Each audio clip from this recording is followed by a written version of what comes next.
Welcome to you all to the Tom and John Show, episode 4. Good to have you with us, and we look forward to our guest today, Curtis Tyrrell from Medinah Country Club in Chicago. And as always, Curtis has many irons in the fire. He just got back from being across the pond at the Ryder Cup over there, and we're going to ask him to share some thoughts that he has about preparing for the Ryder Cup of Medinah and then seeing how it all turned out this past month.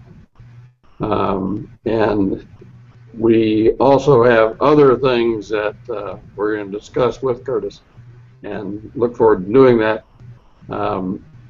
John, you can take it from here. All right. Yep, John Kaminsky at Penn State. Tom. I'm excited actually, Curtis, to have you on board. We've kind of been interacting quite a bit all the way back to the Connecticut days, the Yukon days. I wanted to kind of give a brief update on what I'm seeing around the area before we get into the discussion, Curtis, with you in the Ryder Cup. Tom, and you can chime in too if you've seen anything. The big thing for me now is I think we just were talking about it off air. The weather seems to be pretty warm for October 14th. A few years ago, we had like an 8-inch snowstorm in State College on October 8th, I think, and now today it's 70 degrees outside. So the weather continues to be a little bit screwy. We've still got some active diseases out there at the research center, but I think everybody is kind of ready for the season to be over. Tom, would you agree with that? Well, I think everybody's ready for it to be over, but at the same time, in general terms, I think everybody has had a relatively comfortable season disease-wise. We've had the things that create the normal problems like dollar spot, which will show up no matter what the weather is. It's going to happen. But there's a little bit more brown patch due to the increased rainfall in the Mid-Atlantic and the Northeast. It's gotten on ryegrasses. Red thread became a problem, like some years it does in mid-June, in the rough and fine fescues. But for the most part, it's not been a knock-you-over kind of disease year. And I don't think it has been with most of the pests. Weeds have been easy to control because they're growing well. They absorb herbicides, they die, which is what you like to have happen. Insects have not had a problem. Well, the problem with the insects is we've had so much rain and timely rain that those that are eating roots are doing so, but the turf has enough roots to sustain itself. So all in all, I think everybody's happy to get by the year for a change without, big-time catastrophes, which have been the norm in the last 3 years. So, Curtis, you might want to chime in on what you see in the Chicago area. Yeah, well, our year has been very similar to what you're describing. It's been really a great year for growing grass, that's for sure. And we didn't really see anything too challenging in terms of the weather or pests really until late August, early September. That's when it got humid, and of course that's when we started to do our aerification. So recovery was a bit more challenging than normal, but not anything that was insurmountable or anything. So yeah, we're all excited for the year to end, as we are every season, but not for challenging turf growing conditions, just for general fatigue, I guess you'd call it. Well, you always, spend a lot of anxiety being on the edge of what's going to come down the pike next, and even when it doesn't come down, you still have that same fatigue. Yeah. Well, you know how it is at the end of every season. You've got, you've been changing cups and mowing fairways and rolling greens and doing all this stuff for 7 days a week for God knows how long, and you welcome a few days with less golfers every now and then. Yeah. Yeah. You get the leaves out of the way. That's right. Right. I don't know how you do it with all those leaves in some of these courses, but it's like a whole nother story. Curtis, we got you on here. Let's wrap into or roll that into kind of talking about the Ryder Cup. Did you? I don't know if you saw the trailer that I put up for this hangout. It was the students from 2012 taking the trip out to Medinah. Yeah. Yeah, that was an awesome experience. I still have the students talking about it, and in fact, I had since our last episode, Tom, I had all my students come back, and the first thing somebody asked me was, you know, in 2012 you took the students to the Ryder Cup. Are we going to get to do something like that? I'm like, that's a once-in-a-lifetime opportunity there.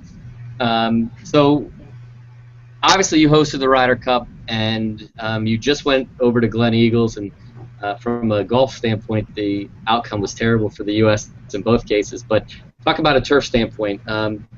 You know, what were some of the things that you had to do leading up to your event, and you know, what did you see different at Gleneagles? Well, you know, it's interesting. Our leading up to our event, we were coming off one of the worst droughts that the Midwest had seen in a very long time, and it was incredibly hot. I forget how many days we were over 90, but it was some sort of record, you know, and it was just really challenging for us to get there. I mean, we were counting down and looking at the weather about every hour to see if it was going to break or something. But it was a really challenging season for us, and we had all kinds of things going on, from building all the infrastructure to trying to prepare the surfaces to planning the course one project. So we were pretty busy with a lot of things. What I noticed over there is that heat stress is a different deal over there. In fact, I just don't think that they really experience it the way we do.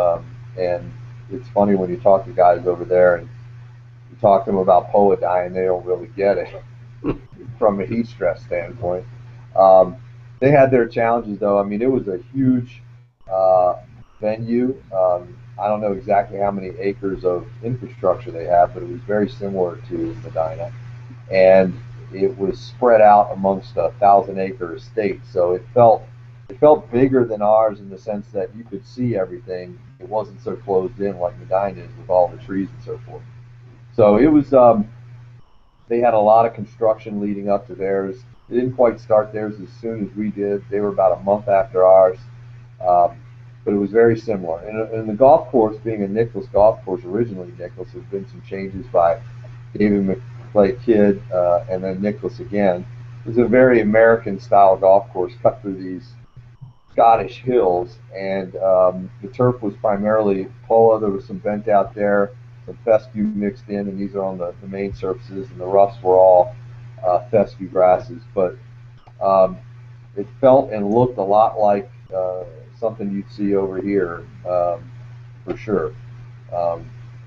And their approach to it was really great. I thought the course was in excellent condition, and they sure had a really well-organized effort to prepare it on a day-to-day basis. So it was a lot of fun. What did you? What did they have you doing? Nothing. Nothing. Hey, that sounds a lot like me when I volunteered at events. Yeah, no, they were pretty insistent that I was going to get to enjoy this one as a spectator and not to worry about it. But they did take me around, and I got to ride with them a couple times and get inside the ropes and just observe, and spent most of my time with Steve Chappell, and he was a great host and made me feel comfortable, and everybody was very welcoming. I did get to enjoy some beers with them afterwards on Sunday night while they were celebrating their victory. And but yeah, no, it was pretty straightforward and easy for me. I got to get around and see a lot of things, so it was great. How many? I watched it, but it's hard to get a kind of a scope of it. How many? You know, how it's a spectator-wise. I know that it's kind of pretty remote area, so you had to take a train in a lot of cases. And how was it from a spectator standpoint? It was. It didn't feel as crowded, like I said, because it was just so much more open than Medinah, and I think that's the reason why they had numbers around 45,000 a day. But the European PGA Tour had it so well organized. You had 4 or 5 different parking rides, and so no matter where you were.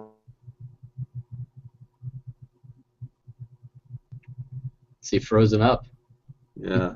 See if he comes back out of it.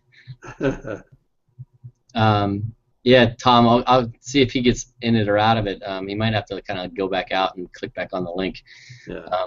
But just to continue with it, we took 7 undergraduates over there this year in May, and yeah, it was pretty interesting to be able to kind of go around. They had not really a lot going on in terms of the infrastructure starting to be constructed, and I was surprised. I didn't know that Gleneagles.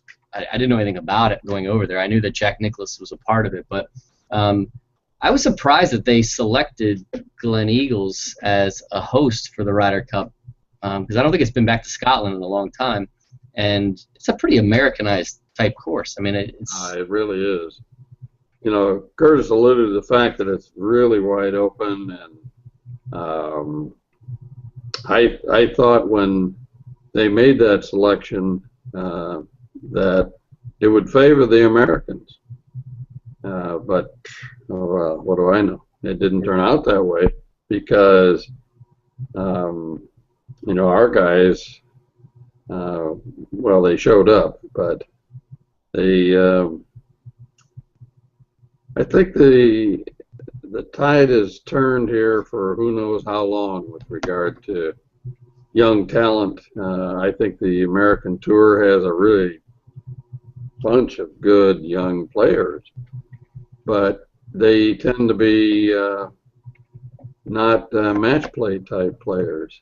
I think they get on streaks and they run off 4 good rounds in a row and win a tournament, and so it's medal play mentality for a lot of our young players, in contrast to the Europeans. And you know, you can say what you want about McIlroy, but that son of a gun is, when he's on, forget it.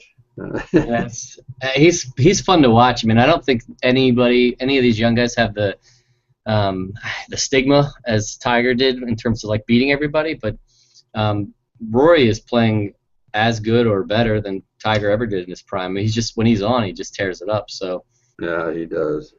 I don't know how they're going to ever come back and win a Ryder Cup again. It seems like there's that disconnect between some of the young guys on the U.S. team that really want to be able to showboat it and kind of be out there and dress all crazy, and then you have kind of the Mickelson group, and he's, you know, a constant bitcher about everything, and complainer, and he's just known as being that guy that complains, and so I think that drives kind of a little bit of a wedge, and you didn't see that from the European team when we were at Ryder Cup in Medinah. You certainly didn't see it this time. No, not at all. Not at all over there. Gleneagles, they were just all into the team aspect, and you know, trying to play for the UK, the country, and not that our guys didn't wave a flag and be energized by what they were doing, with the exception of Reed. I thought he was really into it, and he was, well, what did he do? He won 3 and tied 1. He was the best performer of the Americans, and his first experience too. So you know, maybe that speaks to the future. I don't know. I hope it does. Yeah. Well, what I can say, and Curtis, he's trying to get back in. We just got a text from him. One thing I like about the Ryder Cup when it's in Europe is that I can wake up at about 4 in the morning and start watching golf. Being a horrible insomniac, being an insomniac, it's pretty good to be able to have access to do that. But Tom, thoughts on you go to Medinah quite a bit, and you know, from your standpoint, all the stuff that they've been working on as we're waiting for Curtis to get back in. Yeah. Well, obviously, they did a lot of work with Course 3 to get it ready for the 2012 Ryder Cup. And Curtis alluded to the fact that it was really nasty. He was humble to say that it was only the year leading up to it, but in all candor, the year before, when all the growing in and conversion of fairway turf was going on, the weather was even worse.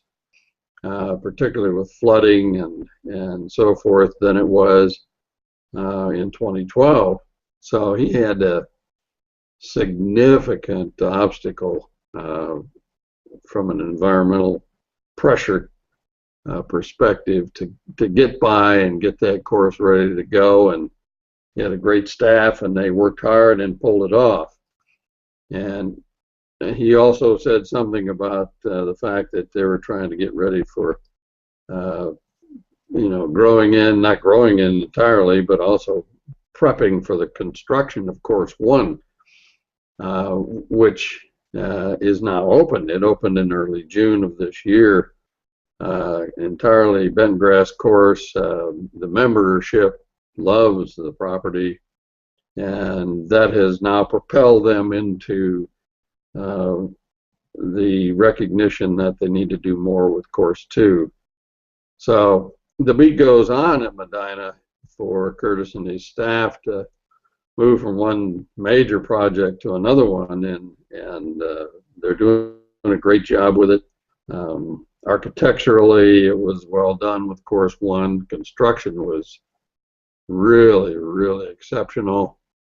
They had a huge earthworm problem, which you can ask him about, that they solved. He might not tell you exactly how he did that, but the earthworms are not enjoying life these days. But boy, I'm telling you, they fought through a lot of difficulties with pests and the weather to get Course 1 ready to go, with the promise that it would be ready in early June of this year, and they pulled it off. And so kudos to Curtis and his crew for being able to do that. It was not an easy go. Yeah. He just sent me a text message, and he said they have a power outage. Everything's down. So I don't know if they're getting storms. Are they getting storms through the Midwest right now? I believe they are. Yeah. They're headed toward us. Right. So he may not even be able to get back in. He said he's trying to. His phone is all he has. But we'll invite Curtis back to talk about things himself. Well, I would say that because of your visits out there and me with my interns, you can kind of talk about Curtis's style and some of the things he's done. I'll say for the Ryder Cup, for those who didn't know, Curtis and I worked out a deal. Man, right when I got to Penn State, I had an intern out there, and I said it would be great if we could get all of our group out there for the Ryder Cup. And to his credit, he got sponsors and he coordinated the whole thing. And I think there were 19 of us that went out there, but that alone was impressive. But the most impressive thing from my standpoint that I saw with him and how he ran his Ryder Cup is that anytime you have an event like this, U.S. Open or Ryder Cup, a big event, you have a lot of people coming in and interning, right? Not interning, but wanting to volunteer. Well, Curtis, one of the interesting things is it wasn't like you go with this crew and that's where you're going to go every day. It was, we're going to make sure that you spend some time raking bunkers, sometimes mowing fairways, sometime doing this. And so he rotated all those volunteers every day to a new group, and so you got to experience the entire maintenance part of Ryder Cup. I mean, the logistics of that.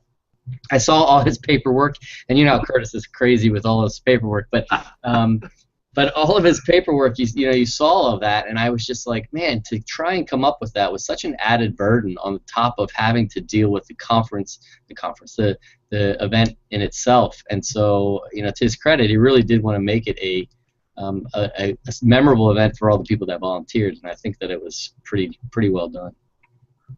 No, you hit the nail on the head there, John. I mean, if Curtis isn't anything else, he's an unbelievable organizer. He is a detail-oriented person, and that being said, for him as a staple, really came to the front for the Ryder Cup that they had at Medinah. I'm not sure. I think there's like 182 volunteers. I mean, it was just an extraordinary number of people that wanted to help out, and he was able to accommodate everybody. He had these rotating crews from one day to the next doing different things and giving everybody an opportunity to learn more. And there he is. He's back. Sorry about that, guys. That's all right. We were boosting you up. We were talking about you, and I was kind of filling everybody in on the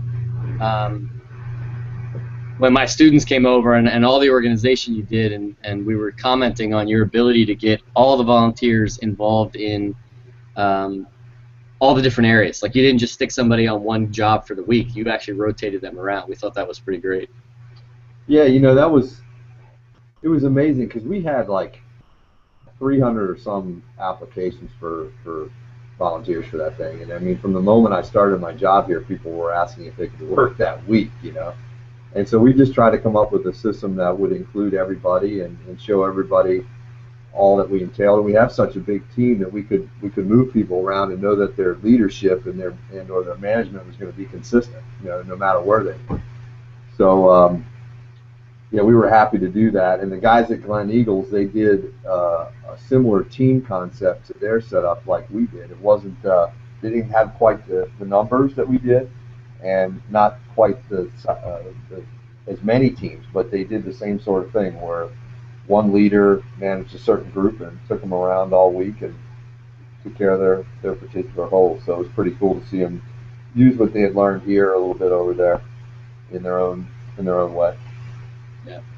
Well, we beat the Ryder Cup to death while you were in a power outage. All right.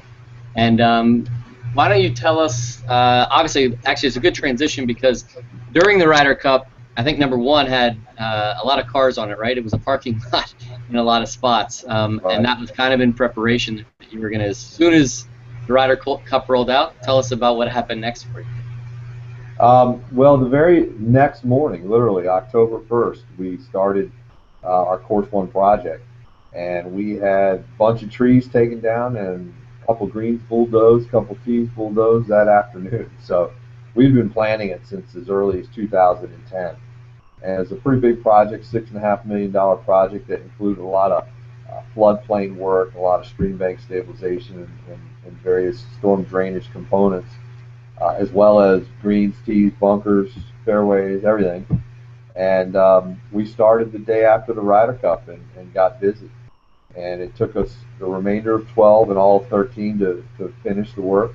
And we opened it in June of 2014.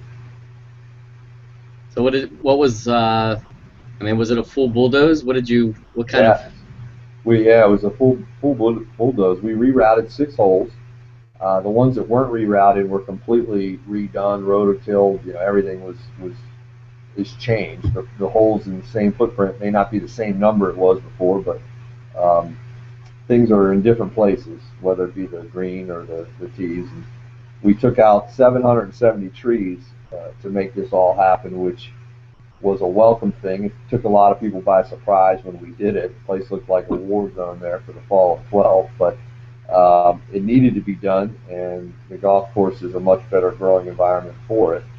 And then, you could probably still take out another 100,000 trees on that property. I got a few more I'd like to take out, and we're going to try to get after a little bit this fall. But the storm drainage part was really what started it. We had experienced a lot of flooding in 10 and 11, and the course was filled with poa-annua, and floods in July and poa-annua don't mix too well.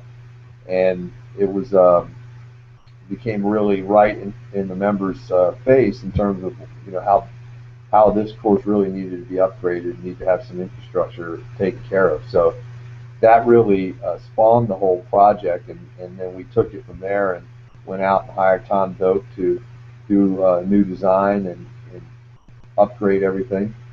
And so it was really just a great project all around with some really great people involved, from Tom Doak to our engineers Christopher Burke and Doc Watsky and everybody here on our team. So it was a really great project. Curtis, everybody always asks, and it's always a big deal, and I'm not a cultivar guy, but everybody's always looking for what did the latest renovations go to. So what did you guys tell me about number 3 and the species you had there? I think I know, but also tell me what you guys did on the number 1 course. Yeah, you know, in 2008, we knew we were going to have some projects coming along, and we built a new short game area. We put 3 USGA greens in there, and we put different cultivars on each of those. And course 3 at the time had an A1, A4 blend, and it was, let's see, it was about 6 years old, I think 7 years old when I got here, and it was already badly contaminated with poania. And the reason for that was that it was built on varying subsurfaces. So you had couple of USGA, you had some push-ups with varying degrees of top dressing sand and various degrees of soil and clay, and it was a really hard set of greens to manage. Not any one of them were the same, and as a result, you know, Poani was able to get established, and Bent struggled. So the membership had a perception that A1, A4 really wasn't the right grass for this site, and was willing and interested in looking at other things. And so at that time we tested a bunch of different things, but ended up going with 007 and 1119, which was one of the blends that we had done on our short game area. We'd done a 50-50 blend, and we really liked it because it looked like an old green. You had some of the more coarser textured mid-generational stuff from the 1119 blended with this fine textured 007, and it looked like a POA green because you had the tight stuff in the wider blade stuff, and we kind of liked that. We thought that would blend well, and the genetic diversity would be good.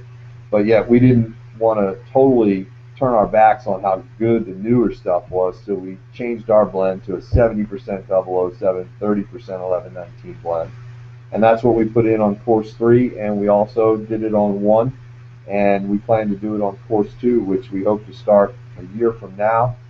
We're in the process of developing the project, and we'll be taking it to our members for a vote here in a couple months. Do you have any sense of how that's going to turn out? Oh, I think that it's looking really positive, Doc. The membership is excited. We've had numerous town halls and focus groups meetings to this point, and because of the success of the other 2 projects, everybody realizes and recognizes, you know, what we're up to, and really just wants to see us complete the last part of it here. Yeah, get the trifecta. That's right. That's right. So you got like 5 years of course or 6 years of course renovations when it's all said and done. You know, you're going to be bored in about 3 or 4 years. There's going to be nothing else to do except grow grass. Well, you know, it's funny. Some of the members around the club, they like to joke with me and say that ever since I got here, the club's logo should be a bulldozer. But you know, it's a 90-year-old club, and they work it hard. They're active golfers here for 6-7 months of the year without little opportunity to do much, and you know, it was just time. They knew that when they hired me. That was part of the whole discussion, was that, hey, we got to do some work. But I think they're anxious to get it done, and like you said, when we're done, I don't know, we'll maybe tear up a few roads or do some stream bank work or something like that. Yeah. I guess you never get bored of it. I guess you just gotta have it in you, I think. Maybe you can try velvet bentgrass again. You know, I think we learned our lesson here. That might have to be on a different site. Curtis, what was the fairway variety that you had? It's the same thing, with the exception of the fact that the blend was a little different. The blend was 90% 007, 10% 1119. And one of the reasons why I liked this grass, for multiple reasons, but one of them was that it could be at fairway height, it could be at greens height, it could be at collar height. We didn't have to get into any of this. Uh-oh. He froze up again. He froze up again. They might be trying to get his power back on. Could be.